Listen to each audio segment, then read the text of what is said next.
फलस्वरूप 2023-24 में कृषि उत्पादन 8.1% की दर से बढ़ा है, जो कि देश में सर्वाधिक है।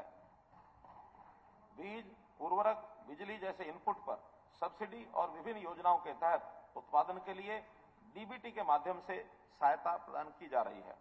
मेरी फसल मेरा ब्यौरा के डिजिटल प्लेटफॉर्म को राज्य के किसानों द्वारा व्यापक रूप से अपनाया गया है।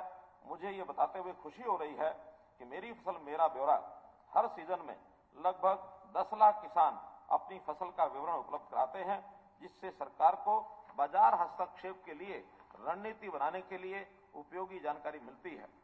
हरियाणा के किसानों को उनकी उपज के लिए सुरक्षित कवच प्रदान किया गया है, चाहे वह खरीद के रूप में हो, मूल्य समर्थन के रूप में हो या फसल क्षति के मुआवजे के रूप में हो।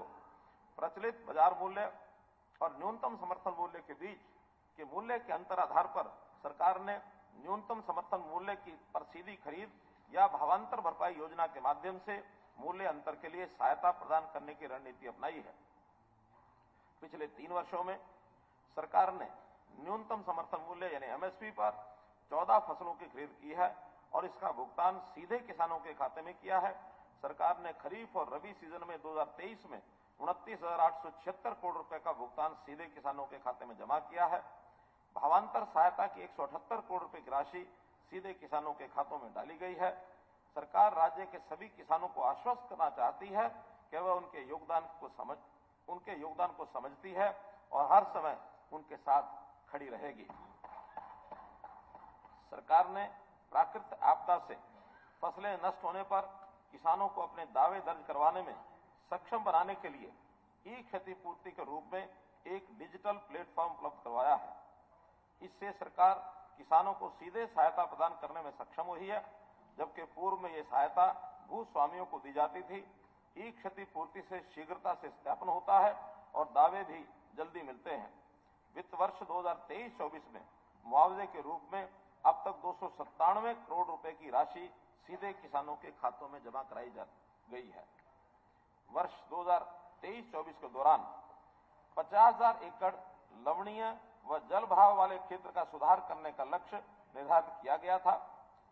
सब सरफेस एवं वर्टिकल ड्रेनेज टेक्नोलॉजी का प्रयोग करके 52,695 एकड़ क्षेत्र का सुधार किया गया है और इस वर्ष कार्य पर 80 करोड़ 40 लाख रुपए की राशि खर्च की गई है। वर्ष 2024-25 में गंभीर रूप से लवणीय व जल भराव वाली 62,000 एकड़ भूमि का सुधार करने का लक्ष्य निर्धारित किया गया है। मुझे आशा है कि हरियाणा जल संसाधन प्राधिकरण द्वारा चिन्हित बेकार और जल भराव वाली भूमि का अगले 3 वर्षों में सुधार किया जाएगा और खेती के लिए उपलब्ध कराया जाएगा। उर्वरकों और कीटनाशकों के छिड़काव में किसान ड्रोन का बढ़ावा देने के लिए हमने दृश्या के माध्यम से ड्रोन संचालन के लिए 500 युवा किसानों को प्रशिक्षण प्रदान करने की प्रक्रिया शुरू की है। 100 किसानों को ये प्रशिक्षण दिया जा चुका है। पराली जलाने की रोकथाम, प्रदूषण को कम करने में भी किसानों की सहायता करने के लिए 11,007 फसल अवशेष मशीनें वितरित की हैं। प्रतिवर्ष 1,000 रुपए की प्रोत्साहन राशि प्रति एकड़ दी जा रही है। 14 लाख एकड़ के प्रबंधन के लिए 1,56,000 किसानों को पंजीकरण कराया। 23-24 के दौरान 139 करोड़ रुपए की प्रोत्साहन राशि किसानों में वितरित की गई। पराली जलाने के मामले 67% कम होकर 2303 हो गए हैं। हरियाणा बागवानी फसलों के लिए भी भावांतर भरपाई योजना के अंतर्गत 21 फलों और सब्जियों की फसलों को भावांतर भरपाई योजना में शामिल किया गया है। वर्ष 23-24 के दौरान 41 करोड़ रुपए की प्रोत्साहन राशि प्रदान की गई है। मैं संरक्षण, थीम पार्क, शैक्षिक प्रशिक्षण, जर्म प्लाज्म के लिए और स्थानीय आबादी के लिए प्रमुख आकर्षण और प्रमुखता के केंद्र के रूप में कार्य करने के लिए राज्य में 6 स्थानों पर 6 बोटानिकल गार्डन विकसित करने का प्रस्ताव करता हूं। 3 नए उत्कृष्टता केंद्र स्थापित किए जाएंगे। इसमें पंचकुला में कटाई उपरांत प्रबंधन के लिए, हांसी में स्वच्छ रोपण सामग्री के लिए, चीका में वर्टिकल फार्मिंग के लिए केंद्र स्थापित किए जाएंगे। माननीय अध्यक्ष महोदय, देश के 2.1% दुधारू पशु हरियाणा के हैं। देश के दूध उत्पादन में राज्य का योगदान 5.19% है।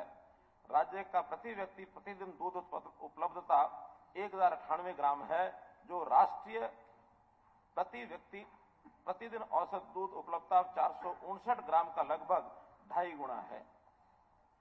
पशुधन मालिकों को उनके घर द्वार पर पशु चिकित्सा सेवाएं उपलब्ध करवाने के लिए नए 8 राजकीय पशु अस्पताल और 18 नए राजकीय पशु औषधालय खोलने का प्रस्ताव है।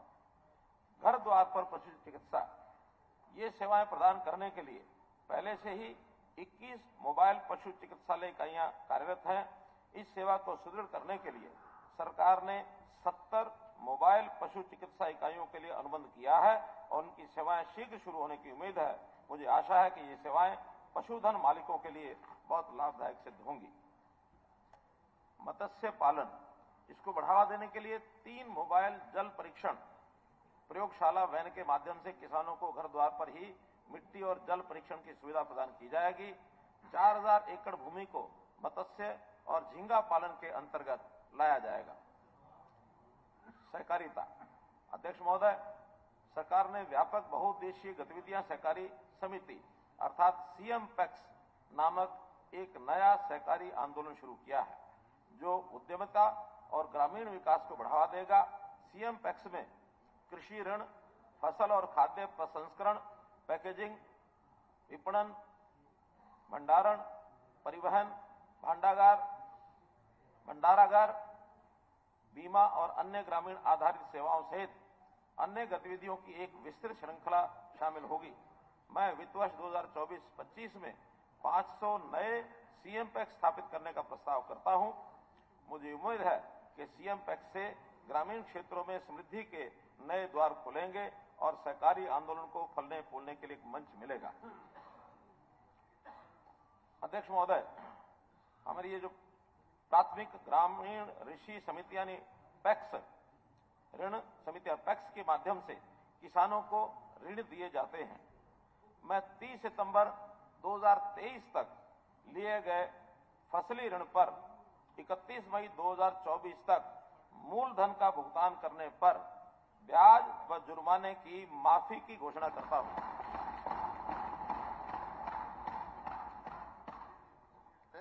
जो समय पर वापस देते हैं ब्याज तो 0%, जो समय पर नहीं देते हैं, मैं समय पर नहीं देते उनकी बात कर रहा हूं। जिनका बैठिए, जो डिफॉल्टर हैं उनकी संख्या भी इस समय 5,47,900 किसान हैं, जिनका मूलधन तो 2140 करोड़ रुपया है, लेकिन उनके पर ब्याज और पेनल्टी इस समय बकाया 1739 करोड़ रुपया हो गई है। इनको 1739 करोड़ रुपए की छूट की घोषणा करता हूं। बात कही है, आज एमएसए क्यों लगा दिया शांति प्रिय किसानों पर? आपने आज जो बात हो रही है उस पर चर्चा करेंगे। बजट का सेशन है। मैं पूछ रहा हूं जी, आपने किसानों की बात करें ना, मुझे मालूम नहीं, किसानों की बात करें, मुझे मालूम नहीं और क्या सोच रखा आपने, क्या नहीं सोच रखा, लेकिन बजट के बिंदुओं पर बैठे आप बजट के बिंदुओं पर बात करें हुड्डा जी। बजट का एक नॉर्म्स होते हैं। आज बजट की विषय की चर्चा हो रही है, तो इसलिए उस बिंदु को रख रहा हूं मैं। नहीं, किसान की बातें अभी चल रही हैं, किसान की बातें चल रही हैं। किसान जितना प्यारा आपको है उससे ज्यादा प्यारा मेरे को है। मैंने स्वयं अपने हाथ से हल भी चलाया है। मैं किसान हूँ, किसान का बेटा हूँ। आज भले ही छोटी किसानी मेरी होगी, मैं किसान हूँ, मैं किसान के दर्द को समझता हूँ, मैं किसान के दर्द को समझता हूँ। ऐसा है कि कल बहुत चर्चा हो ली, अविश्वास प्रस्ताव अच्छा, तो कल इसी पर चर्चा। मैं एक योजना, एक किसान के हित में एक योजना बताई है, वो आपको या तो पच नहीं रही है या आपको मंजूर नहीं है। अपनी अच्छी योजनाओं की सराहना करना सीखें। मैं तो जो लोग ऐसे हैं जो समय पर भुगतान नहीं कर रहे हैं, और ये पहले भी हम लेके आए हैं, हम ये योजना पिछले 9 वर्ष में एक बार पहले भी लेके आए हैं, आज दोबारा से लेकर के आ रहे हैं कि ऐसे जो डिफॉल्टर किसान जो समय पर भुगतान नहीं कर सके, किन्हीं कारणों से भी नहीं कर सके होंगे, उनका साल के बाद अगर समय पर फसली भुगतान नहीं हुआ होता है तो उनको ऋण भी यानी ब्याज भी लगता है, जुर्माना भी लगता है। वो जुर्माना और ऋण जो है उसके किसानों की संख्या मैंने बता दी, 5,47,900 किसान हैं और उनका जो कुल